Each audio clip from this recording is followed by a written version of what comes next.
श्रीराम मंदिरानंतर आता हिंदू राष्ट्रासाठी संघटित प्रयत्न आवश्यक. हिंदू जनजागृती समितीची घोषणा. 500 वर्षांनंतरच्या संघर्षानंतर अयोध्येत उभे राहिलेले प्रभू श्रीरामाचे मंदिर हे हिंदू राष्ट्र निर्मितीच्या दिशेने पडलेले पहिले पाऊल आहे.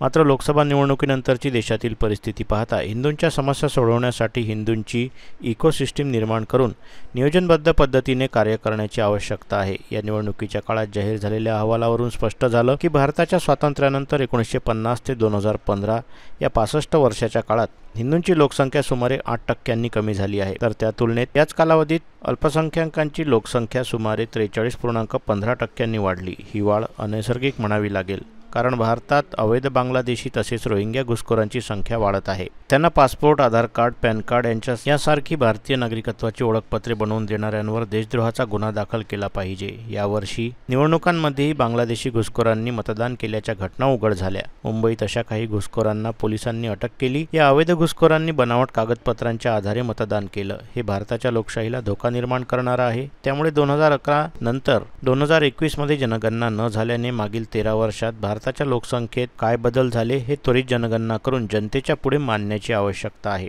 तसेच CAA आणि NRC संपूर्ण भारतात त्वरित लागू झाला पाहिजे, अशी घोषणा हिंदू जनजागृती समितीच्या वतीने पत्रकार परिषदेद्वारे करण्यात आली.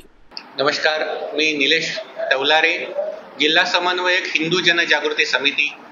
आज विविध हिंदुत्वनिष्ठ संघटना, मंदिर विश्वस्त यांच्या सहभागाने आज महत्त्वपूर्ण विषयावर पत्रकार परिषद आयोजित केली आहे. याची माहिती म्हणजे गोवा येथे गेल्या 12 वर्षापासून राष्ट्रीय हिंदू अधिवेशन संपन्न होत आहे. हे खऱ्या अर्थाने आता वार्षिक हिंदू राष्ट्र महोत्सव झालेला आहे.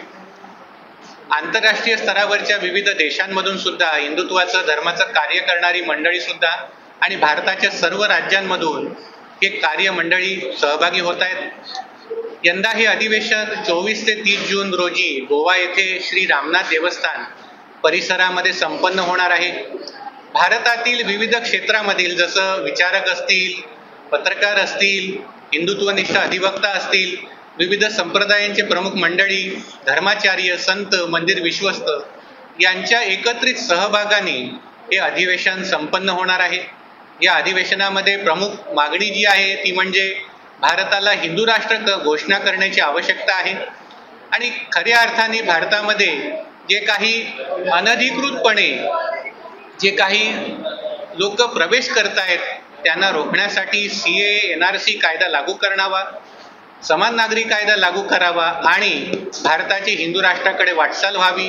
या दिशेने या अधिवेशनामध्ये विविध विषयावर चर्चेला जाणार आहे. विविध जे आघात हिंदू धर्मावर होत आहे त्याच्याविषयी सुद्धा यामध्ये चर्चा केली जाणार आहे. आणि या अधिवेशनाला सहभागी होण्यासाठी विदर्भाच्या सर्व जिल्ह्यांमधून 50हून अधिक हिंदुत्वनिष्ठ या अधिवेशनामध्ये सहभागी होणार आहे. आणि त्यापैकी काही हिंदुत्वनिष्ठ या परिषदेला सुद्धा उपस्थित आहेत. आणि या सगळ्यांचा उत्साह शिगेला पोहोचलाय. येत्या 24 जूनला हे अधिवेशन गोवा येथे संपन्न होणार आहे.